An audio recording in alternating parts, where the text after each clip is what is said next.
အငုံးစိတ်ဟာကြောက်ဖို့ကောင်းတယ်အငုံးစိတ်ရှိတဲ့သူဟာအင်မတန်ကြောက်ဖို့ကောင်းပါတယ်လောကကြီးကိုဖျက်ဆီးနေသူတွေကိုကြည့်လိုက်ရင်အငုံးစိတ်ရှိနေသူတွေကြီးပါပဲအငုံးစိတ်ရှိသူတွေဟာအပေါ်ယံကြည့်ရင်ပြုံးရွှင်ချိုးသားသလို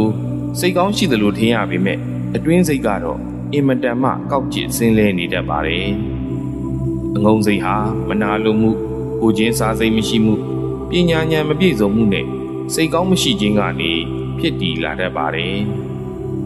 အငုံးစိတ်ရှိတဲ့သူဟာကိုယ့်ထက်သားတဲ့သူနဲ့တွေ့ရင်လည်းမနာလိုတယ်ကိုယ်နဲ့တန်းတူတွေ့ရင်လည်းနှိမ်ကျင်တယ်ကိုယ့်အောက်နှိမ်ကြတဲ့သူနဲ့တွေ့ရင်လည်းနှိပ်ကိုချင်တယ်သူများတွေအောင်မြင်ပျော်ရွှင်နေတာနေရာရနေတာတွေမြင်မနာလိုဝန်တုံမှုတွေဖြစ်ပါတယ်ကိုယ့်ထက်သားတဲ့ကိုယ့်ထက်အောင်မြင်နေတဲ့သူတွေတွေ့ရင်ဆွဲချခြင်းနဲ့ကိုယ့်ထက်သားရင်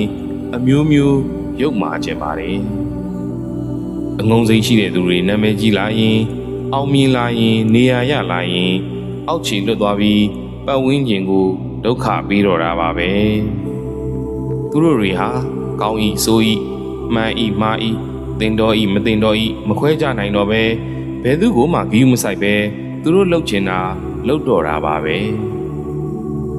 အငုံစိတ်ရှိသူဟာသူ့ကိုယ်သူတော့အောင်မြင်လာပြီးထင်ပြီးပျော်ရွှင်နေပြီမယ်သူ့ရဲ့အပြောဆိုအပြုမှုတွေက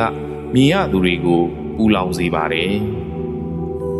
အငုံစိတ်ရှိတဲ့သူမှာအေးချမ်းမှုဆိုတာမရှိပဲအမြဲတမ်းပူလောင်နေတတ်ပါတယ်သူသာပူလောင်ရုံမကဘေးပတ်ဝန်းကျင်ကိုလည်းပူလောင်စေပါတယ်ကြားလေးအတ္တကြီးလာလေကြားလေးပတ်ဝန်းကျင်ကိုဒုက္ခပေးလေပါပဲငုံစိတ်ရှိသူတွေမှာညှိမြတ်တဲ့စိတ်ထားမရှိပဲသူ့အတွက်အရာရာကိုအသုံးချလိုတဲ့စိတ်ပဲရှိနေတတ်ပါတယ်အငုံစိတ်ရှိတဲ့သူတွေနေရာရလာရင်ပတ်ဝန်းကျင်တဲ့လောကကြီးကိုဖျက်ဆီးဖို့လည်းဝန်မလေးပါဘူး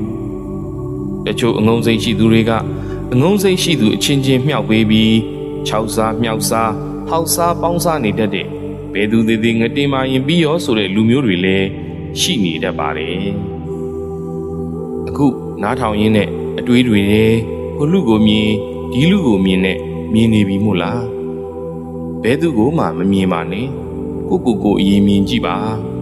ကိုမှလည်းတခါတလေအငုံစိတ်လေးတွေရှိနေတတ်တယ်မို့လား